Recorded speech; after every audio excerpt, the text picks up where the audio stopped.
C'est l'emblème de toute une ville, juste devant la cathédrale. Voici le macaron d'Amiens, soigneusement emballé dans un papier doré. Ce petit palais est devenu il y a plus d'un siècle une spécialité. Une recette miracle composée de sucre, de blanc d'œuf, de miel, mais surtout d'amandes, et pas n'importe lesquelles. Donc, les amandes blanches viennent d'Espagne, de Valence plus exactement. Elles sont blanchies, égouttées, pour qu'on n'ait pas trop d'eau dans nos amandes. Ne comptez pas en savoir beaucoup plus, le secret de fabrication de ces friandises est bien gardé. Normal, elles sont fabriquées en très grande quantité.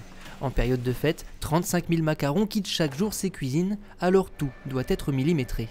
Il faut qu'il y ait une forme ronde, et puis le poids, il faut que le macaron soit à 20 grammes. Mais voilà 20 grammes.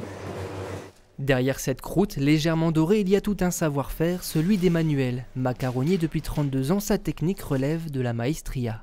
Là, vous le voyez, il est saisi et à l'intérieur, il est cru. Je vais vous le montrer. Vous voyez, il est encore cru. Et pour ça, la texture, il faut toujours qu'elle soit molle. C'est-à-dire qu'un macaron, vous pouvez le garder sans aucun problème pendant 15 jours. C'est à Jean-Baptiste Trogneux que ce petit trésor picard doit sa notoriété, lorsqu'il décide de commercialiser une recette de famille inchangée depuis 1872. 150 ans plus tard, il s'en vend désormais près de 3 millions par an. Et oui, le succès du macaron d'Amiens ne se dément pas.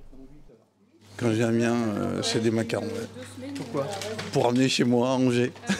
Mes parents en mangeaient, mes grands-parents aussi, c'est aussi un peu une tradition familiale. Quand on parle de macarons, on ne pense pas à ça, alors que c'est vraiment une tradition et c'est quelque chose de délicieux. Il tient son origine du Moyen-Orient, aurait été décliné par les Italiens au XIIIe siècle, puis ramené 2 siècles plus tard en France par Catherine de Médicis. Pourtant, si dans cette confiserie la recette se transmet depuis maintenant 6 générations, son créateur reste un mystère. L'origine précise du macaron, l'inventeur entre guillemets du macaron, on ne le connaît pas précisément. Il y a une légende d'ailleurs amusante qui raconte que la forme a été créée par un moine italien qui travaillait le matin, il faisait très chaud, il était fatigué, il préparait sa pâte à macaron et il se travaillait sans chemise parce qu'il faisait vraiment chaud, il s'est endormi sur la pâte à macaron, il a créé la forme du macaron avec son nombril. Un peu de Moyen-Orient, un soupçon d'Italie et un savoir-faire français. Il n'a peut-être pas tout dit de son histoire, mais ce qui est sûr, c'est que derrière le croustillant d'un macaron d'Amiens, il y a surtout une invitation au voyage.